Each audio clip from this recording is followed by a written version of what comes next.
오늘은 저희가 부동산에 대해서 여러분들이 전망할 수 있는 시사점 좀 드리려고 이렇게 준비를 해봤습니다. 교수님께서는 대한민국의 부동산 관련한 여러 정책들 중에서 가장 아쉬운 정책 꼽는다면 어느 걸 꼽으세요? 오늘은 제가 정말 존경하는 분이자 가끔 모르는 거 있으면 자주 전화하는 분인데 합방 좀 한 번만 해달라 부탁을 드렸더니 야, 또 이렇게 사람이 역시 술 몇 번 해야 거절 못합니다. 이게 인생의 진리인 것 같아요. 우리 김경민 교수님 나오셨습니다. 어서 오세요. 예, 김경민의 인사이트라는 교수님 유튜브 채널과 오늘부터 이제 합방 정례적으로 할 거니까, 그래서 오늘은 저희가 어떤 컨셉으로 진행하려고 하냐면요, 교수님과 제가 협의해서 하나의 질문을 던지고 그 질문에 대해서 교수님은 어떻게 생각하고 저도 어떻게 생각하는지 말씀도 나누고, 뭐 질문 있으면 서로들 질문도 하고, 이렇게 해서 나름대로 부동산에 대해서 여러분들이 전망할 수 있는 시사점 좀 드리려고 이렇게 준비를 해봤습니다. 제가 첫 번째 질문, 우리가 이제 그때 논의했던 내용이 뭘 하면 좋을까 하다가 참 한국에서 그래도 부동산 정책을 보거나 아니면 이렇게 부동산 관련돼서 여러 가지 지능 교육을 수립해 봤던 사람들은 늘 정책적으로 너무 아쉬운 부분들이 꼭 있어요. 나름 실무하시는 공무원분들 열심히 하시는데 뭐 이런 표현 2% 좀 부족한 듯한 느낌들이 좀 있어서 저희가 첫 번째 회로 질문을 준비한 거는요, 한국의 부동산 관련 정책 중 가장 아쉬운 장면을 꼽는다면 이라는 질문을 가지고 하나하나 픽하기로 했습니다. 교수님 어떻게, 제가 먼저 할까요? 먼저. 제가 먼저 할까요? 예. 저는요, 그 KDI 예전에 다녔을 때 가장 오랫동안 일했던, 제가 관심 있었던 섹터 중에 하나가 지역에서 산업단지 조성하는 거였었고요. 그 다음에 마지막에 하고 나왔던 연구 프로젝트는 경제자유구역이라고 해서 송도 같은 거 몇 개 더 만들고 그런 것들을 했던 일을 많이 했습니다. 근데 그런 걸 할 때 모든 관점 중에 하나가 당연히 국토균형 발전이었어요. 바로 그 관점에서 저는 마지막에 옷 벗고 나오면서 정말 아쉬웠던 게 딱 이거였습니다. 혁신도시. 네. 혁신도시를 왜 14개 시도를 다 하려고 시도를 했었을까? 세종시는 특별시니까 빼고 14개 시도 모두 균등한 기회 드리겠습니다. 경기도와 인천은 당연히 수도권이니까 빼고요. 나머지 이런 논점에서 그걸 다 하려고 했던 게 지금 한국의 부동산의 가장 뼈아픈 아쉬운 대목으로 저는 생각해요. 왜 그런지 좀 간단히 말씀을 드리면요, 외국 학자들을 만나거나 외국 컨퍼런스에서 전 세계에서 국토 균형 발전의 대표 중에 성공 사례 세미나 하는 걸 월드뱅크 때 발표한 것도 제가 직접 그 브라질에서 보러 간 적도 있고 했는데 간간히 한국을 얘기해요. 그럼 저는 그 내용 슬라이드 보기 전에 저것들 또 우리 보도자료 보고 혁신도시 얘기하려고 하나 보다 하는데, 그게 아니라 수도권 서울의 제일 반대편에 있는 가장 가난한 어촌 마을을 전 세계 최고의 조선 산업단지로 만들거나, 그리고 정말 불모지에 가까운 곳을 아시아 5대 그 철강단지로 만든 거나, 이런 사례들을 얘기를 하면서 이런 사례는 전 세계에 많지 않다. 그리고 이 산업단지가 한 1, 20년 워킹하다가 소멸된 것도 아니고 지금까지도 계속 리뉴얼하고 혁신해가면서 나가고 있다라고 하면서 그걸 전 세계 많은 도시계획자들, 경제학자들에게 발표를 하는 거예요. 그걸 보면서 그래, 저거였어라고 생각을 했던 게, 저는 선택과 집중을 말씀드리려고 하는 겁니다. 그래서 선별해서 일단 저희가 딱 3개만 또는 4개만 해보겠습니다 하고 거기에 의미 있는 수준의 공기업이나 정책적인 지원 갔었으면 지금 우리나라 부동산의 가장 고민거리인 수도권 서울의 1극 제도에 대해서도 상당히 완화가 성공했을 거로 보고, 그 다음 두 번째로는 서울과 수도권의 1극 제도로 가다 보니까 산업 생태계도 한 축이 무너지면 우리나라에서 혁신 기반이 없어지는 이런 독특하게 될 수밖에 없는 이런 상황을 완화할 수 있는 것도 지금 못하고 있는 것 같고, 저는 그래서 그 부분이 제일 아쉬운 대목의 첫 번째로 꼽고요. 그다음 두 번째는 너무 태우 대통령 때부터 그 뒤에 모든 일련의 정책이 어떻게 보면 뭐 박정희 대통령 때부터도 마찬가지죠. 서울에 살겠다고 막 밀려 들어오니까 서울에 집을 더 지어드리겠습니다. 이게 정책적 기조였어요. 어떻게 보면 그 철학, 서울과 수도권에 더 살겠다고 하니 야, 더 지어줘. 이 철학을 한번 크게 틀어서 다른 구심점을 한번 거하게 만들어 보자라고 철학이 변화됐던 게 혁신도시라고 저는 생각을 했는데, 뭐 그 전에도 없었던 건 아니지만 그때는 다 유권자 표심으로 어디에다가 뭐 실어줄 테니까 표밭 얻으려는 거였다고 전 생각을 했고요. 그 철학이 성공을 했다라면 거봐 서울과 수도권 아니더라도 이렇게 의미 있는 곳들 많이 생기잖아가 돼서 아 우리나라 부동산의 여러 조명이 달라졌을 거라고 생각을 했는데 저는 하여튼 그래서 이런 여러 가지 요인으로 그때가 제일 아쉬웠어요. 기계적인 균형 이게 전 너무 아쉬웠습니다. 이 부분은 부동산 시장 관점이 아니고 제가 봤을 때는 이제 도시의 어떤 성장 관점 있잖아요. 네. 산업에 대한 이해로 가면 좋을 것 같아요. 근데 제가 봤을 때 한 두 가지 정도에서 좀 바라봐야 될 게 우리가 이제 20세기의 산업하고 21세기의 산업이 다르잖아요. 주력 네. 산업이. 20세기에서의 주력 산업이라는 건 사실 우리가 제조업이었고 지금 말씀하신 데가 다 울산 같은 경우 조선업이라든지 포항의 제철은 완전히 진짜 헤비 인더스트리잖아요. 네. 그죠? 완전. 근데 그때는 그게 이제 어떻게 보면은 어떤 산업 기조에서도 맞아가는 거죠. 네. 왜냐면 그때는 그게 이제 70년대에 만들어진 거니까 IT 혁명이라는 그런 전이잖아요. 어떻게 네. 보면요. 당시에는 그런 산업 구조에 맞춰서 가는 게 맞을 수도 있으나 우리가 지금 봐야 될 부분은 이제 지금의 산업 생태계가 제조업에서 서비스업으로 가고 있는 부분인데 이제 그렇다고 하면 이 부분에 대해서 맞게 우리가 어떤 전략을 세우고 그걸 집행하느냐는 저도 비슷한 관점에서 퀘스처너블하게 봐요. 네. 그러니까 예를 들어서 이거예요. 우리가 국민연금 지금 우리는 그 비용이 이렇게 늘어날 거니까 이거 어떻게 하든 혁신해야 되는 과제를 얘기를 했어요. 예. 그죠? 근데 그거에 더해서 비용이 늘어나는데 수입이 더 같이 늘어나면 더 좋은 거잖아요. 그럼요. 수입이 늘어나는 거에 대해서 얘기를 안 해요. 그러면 수입이 늘어난다는 건 뭐냐면 국민연금 안에서 기금운용본부가 제대로 작동을 하면 되는 거예요. 네. 그죠? 네. 근데 기금운용본부라는 게 보시면은 거기서 기금을 운영한다는 건 금융회사잖아요. 예. 주식부 있고 채권 있고 대체투자 있거든요. 이거 로케이션이 원래 강남구 신사동에 있다가 지금 지방으로 갔다고요. 네. 전주로. 가면서 문제가 되는 것들은 뭐냐면 중요한 실장들이 다 나가거나 실장들이 나갔을 때 새로 보충도 되게 힘들어요. 저는 그 사람들 애국자라고 보거든요. 네. 기금운용본부가 그렇게 크지도 않아요. 사람들이. 산업적 측면을 봤을 때 네. 그 산업이 과연 국내용이냐 아니면 국외용량을 우리가 구분해서 봤어야 될 것 같아요. 그러니까 국내 산업이라고 하면 한전 같은 경우에 나주에 가가지고 산업 클러스터를 만들어줘. 저는 그거 성공 사례라고 보거든요. 근데 글로벌 단위에서 이렇게 투자하는 곳들은 사실은 그 나라에서 핵심 금융 요지에 있어야 되는 거거든요. 전주가 우리나라에서의 금융 섹터의 클러스터가 아니잖아요. 예. 그거는 만들기도 쉬운 게 아니에요, 사실은. 근데 제가 봤을 때는 이 논의를 안 해요. 그거라도 과거에처럼 강남구 신사동에 놓던지 아니면 여의도를 데리고 와야 돼요. 네. 안 그러면은 이게 어떤 일이 발생하냐면은 해외에서 이제 대체 투자를 글로벌 단위에서 투자를 해요. 그럼 포트폴리오 차원에서 아시아도 온다고요. 네. 아시아 올 때 뭐 10일 이렇게 있지 않아요? 한 6일 와요. 네. 그러면은 이제 코로나 전만 하더라도 중국이 워낙에 크니까 중국에서 3일 보내요. 예. 일본에서 이틀 있고 한국에 하루 와요. 한국에 딱 내려와서 인천공항에서 여의도까지 그냥 한 번에 오잖아요. 예. 지하철로 딱 와서 거기서 한 바퀴 돌아요. 거기서 삼성 만나고 뭐 다 있으니까. 근데 여기 있다가 전주까지 가가지고 NPS를 만나야 되냐? 몇 번 그냥 스킵하는 거예요. 그렇네. 예. 그러니까 이게 NPS 대체 투자팀이 2010년대 초반에 전 세계 부동산 망가질 때 쐈거든요. 네. 그래가지고 어마어마한 그 크레딧을 받고 있어요. 그래서 그때 얘기해 들으면 어떤 프라이빗 에쿼티는 NPS에 정말 절대적으로 충성해요. 글로벌 프라이빗 에쿼티가. 네.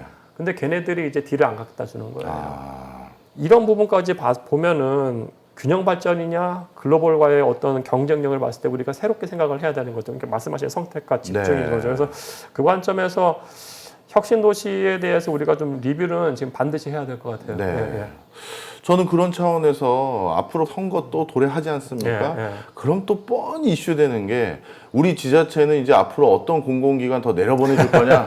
이거 모든 예. 대통령 후보들 돌 때마다 그 지자체 유지들이나 또 지자체 장들이 요구하거든요. 그렇죠. 그래야 우리가 너 밀어줘. 이 소리가 또 나오는데 아 저는 여기서부터 이제 머리가 쥐가 나는 거예요. 예.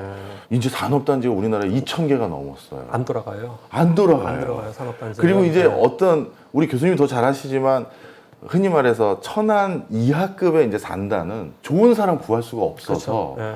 거기에 있는 공장 창고 다 빼서 적어도 천안을 마지노선으로 그 위로 올라와야 된다 해서 지금 이사하는 분들도 계시거든요. 그런 상황인데 지금도 계속해서 제 전 직장이나 아니면 저도 조그만 연구소 하나 운영하니까요. 늘 연락 오는 게 저희 이번에 산단 하나 조성하려고 하는데 이게 연락이 와요. 예. 그러면 여기에 이 산단을 조성하겠다는 그 종잣돈 그래도 인력이라도 이건 누가 그 도의회나 시의회에서 정해서 준 건데 이건 도대체 어떤 논의로 준 겁니까? 이렇게 물어보면 저쪽에 산단 몇 개 있고 이쪽에 산단 몇 개 있는데 우리가 제일 적다. 그 도나 시 안에서 또 안분이 또 일어나는 거예요. 그렇죠. 예. 클러스터나 직접 효과라는 생각은 없는 것 같아요. 이게 제일 아쉽더라고요. 산업단지라는 게 제조업 중심이잖아요. 예. 거기 금융회사 들어가는 서비스업도 아닌 것이고 결국 우리가 패러다임이 바뀌었는데 산업단지는 계속 짓고 있는 거라고요. 그러니까 지금 말씀하신 것처럼 전국에 있는 산업단지의 공실률 완전 체크해야 돼요. 제대로 네. 돌아가는지. 이거 거의 땅 장사거든요, 사실은요. 그냥 산단하면서 용도 풀어주고 뭐 용도 변경시키면서 가격이 올라가는 그렇죠. 거기 때문에 결국은 이게 부동산 투자가 돼버려서 솔직히 네. 하놓고 얘기해서 그래서 지방에서 PF 터지는 것들이 산단 또는 이제 뭐 물류창고, 네.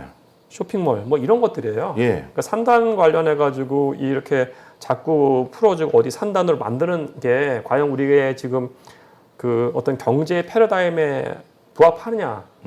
우선 저희 그것부터 봐야 돼. 근데 부합하지 않는 건 다 아니까. 많아요. 예. 그러면 이제 공실률이라도 좀 조사를 하면은 제대로 돌아가는지 여부에 대해서 사람들이 느낄 텐데 그럼에도 불구하고 아마 계속 진력을 할 거예요. 표 때문에. 그러니까요. 하여튼 그래서 저는 그게 네. 제일 아쉬운 대목으로 픽을 했고요.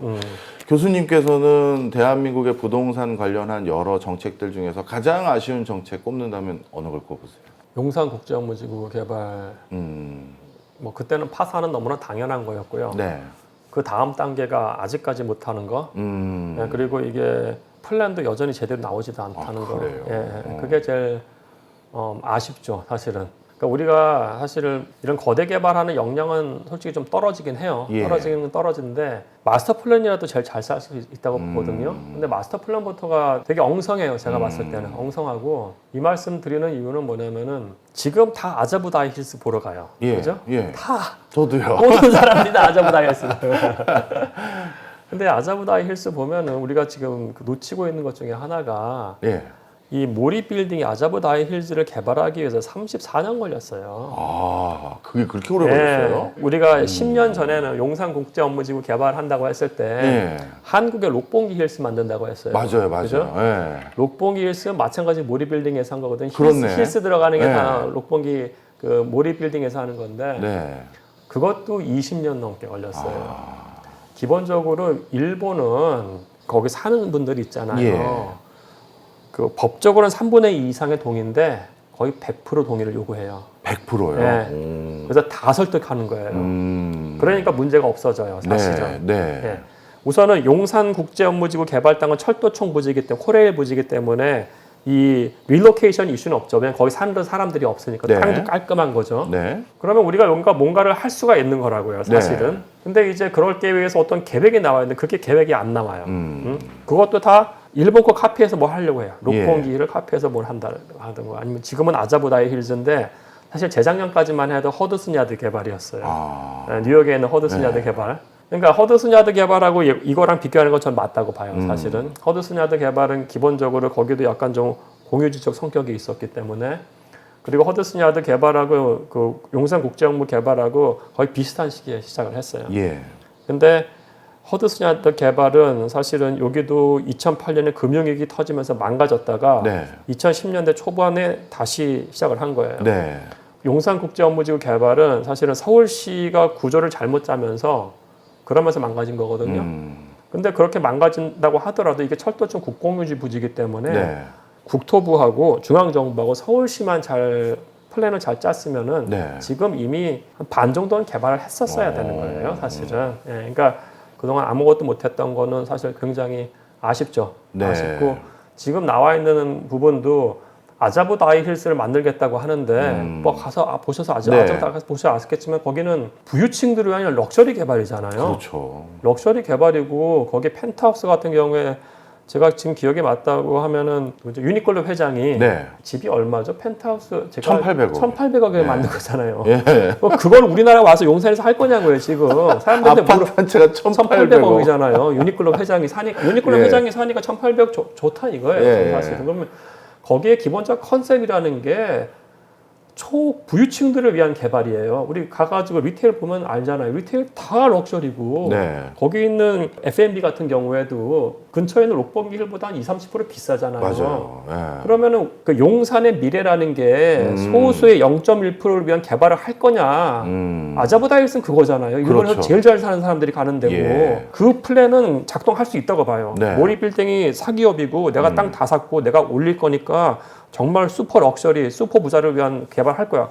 그럼 가야죠. 그거 예. 굉장히 힘든 거고 파산할 수도 있는 건데 그렇게 갔다고 해서 성공하는 것도 대단하다고 보고 네. 그다음에 거기다 앵커를 넣는 것도 브리티시 인터내셔널 스쿨 내가 넣을 거고 그렇게 해야지 일본에 있는 부유한 외국인들이 와서 살 수 있는 정주 환경 만들어 놓을 거다. 그리고 게이오 대학교 앵커를 넣을 거 할 거다. 이거는 민간에서 할 수 있는 비전인 거죠. 근데 코레일이라는 부지라는 게 공공이 갖고 있는 부지인데 네. 소수의 0.1%를 위한 공간을 용산에다 할 거다? 그렇게 얘기할 때 누가 서울 시민들이 그거를 찬성하겠냐고요. 그렇죠. 예. 그러니까 허드슨 야드 개발만 하더라도 허드슨 야드 개발 같은 경우는 미국에는 이거는 그 디벨로퍼가 있어요. 공공 쪽에서의 디벨로퍼가 있어요. 제가 말한 공공 디벨로퍼는 자기가 건물 저거 내가 공공이 다 가져가 아니고 예. 거기는 이제 허드슨 야드 디벨롭먼트 코퍼레이션이라고 그 뉴욕시에서 만들어준 어떤 재개발청이에요. 예. 근데 그 재개발청은 비전을 제시해요. 그리고 토지를 구획을 한 다음에 그거를 장기 임차를 주는 어떤 주체일 네. 뿐이에요, 사실은. 그 다음에 이 허드슨 야드 디벨롭먼트 코퍼레이션이 민간 디벨로퍼랑 딜을 해요. 예. 이 땅은 네가 이렇게 개발해. 이 땅은 네가 이렇게 쇼핑몰로 개발. 그걸 하는 거예요. 그럼 우리가 지금 중요한 거는 이런 조직이 있냐에 대한 거예요. 지금 그게 없어요. 네, 네. 이런 거대 개발은 공공 사이드에서 개발 비전을 제시하는 주체가 반드시 있어야 되는 거예요. 예. 근데 그것도 없으면서 아자부다이 힐스를 만들겠다? 네. 웃기는 얘기라고요, 사실은. 예. 그렇네요. 어떻게 보면 대한민국 서울 수도의 가장 노른자위 땅에 국가 차원에서의 마스터 플랜 하나도 제대로 없고 네. 그 마스터 플랜을 또 당연히 담보해야 될 주요 내용 중에 하나가 공공성일 텐데 공익성일 거고 그런 부분에 대해서 논의하고 있는 여러 그 후보군이나 벤치마킹하고 있는 게 아자부다 해주면 야 이건 진짜 나중에 문제될 수도 있겠는데요. 문제되는 거죠. 그러니까 예. 허드슨 야드의 개발은 그나마 괜찮은 게 한 회사가 다 한 건 아니에요. 근데 일부 그 아파트 쪽 개발한 업체가 미국에서 어포더블 하우징 개발했던데요. 네. 민간에서 그 중산층과 서민을 위한 임대 아파트 그걸 개발하던 데여서 중산층과 서민을 위한 임대 아파트 공간들이 들어가 있어요. 예. 야, 그 노른자의 땅이. 왜냐면은 그렇게 해야 돼요. 뉴욕은 그게 굉장히 강력하기 때문에 시장 가격대를 받는 건 당연히 있어야 되는 거고요. 예. 그게 없으면 안 돼요. 그렇겠죠. 왜냐하면 이런 수익률을 담보해야 되는 거니까. 네. 그게 있어야 되는 거고 당연히 중산층과 서민을 임대 아파트도 존재를 해요. 네. 플러스 오피스 있고 쇼핑몰 들어가는 거예요. 근데 지금은 오피스가 사실은 지금 뉴욕은 오피스 시장 거의 망가지고 있기 때문에 예. 이거 부정 죽죠. 사실. 그래서 주거가 주로 있긴 하죠. 그리고 일본도 록봉 그러니까 아자부다 헬스 보면은 오피스 기능이 좀 작아요. 네. 대부분이 레지던스하고 아파트이기 때문에. 그러니까 지금 이런 플랜을 짤 때도 당연히 사업성하고 공공성은 봐야 되는 것이고 부동산의 어떤 이 패러다임이 어떻게 흘러가고 있는지도 보고서 얘기를 해야죠. 거기에다가 용산 국제 업무지구 개발이니까 오피스 다 때려 넣어 말같지도 않은 소리예요. 사실은. 예. 네. 자, 오늘 저희 둘이 첫 번째 회차로 네. 대한민국 부동산 관련한 정책 중에서 가장 아쉬운 장면 또는 아쉬운 곳 이런 식의 어떤 컨셉을 잡아봤는데요. 저는 어떻게 보면 한국 수도권 서울의 일극체대를 완화할 수 있는 마지막 기회였을지도 모를 혁신도시를 꼽으셨고 우리 김경민 교수님께서는 어떻게 보면 미래 서울의 그리고 대표 한국 서울의 마중물이자 상징성을 담보할 용산에 대해서 이렇게 계속 지지부진하면서 또 논의하는 방향성도 여러 가지 문제가 있다는 두 장면을 말씀 주셨습니다. 혹시 저희들에게 또 이런 부동산 정책은 어떻게 생각하나요? 라는 거 궁금한 것들 있으시거나 다뤄봤으면 좋겠다는 거 댓글 많이 남겨주시면 그리고 이 영상은 우리 김경민 인사이트라는 유튜브 채널에도 같이 올라갑니다. 그래서 그쪽에 남기셔도 되고 저희 쪽에 남기셔도 되고 그러면 저희가 다음번에 또 이제 어떤 거 다룰까요? 저희 정례적으로 할 거거든요. 그때 좋은 아이디어로 저희가 삼도록 하겠습니다. 교수님 오늘 그럼 1화는 이때 여기로 마무리할까요? 알겠습니다. 끝!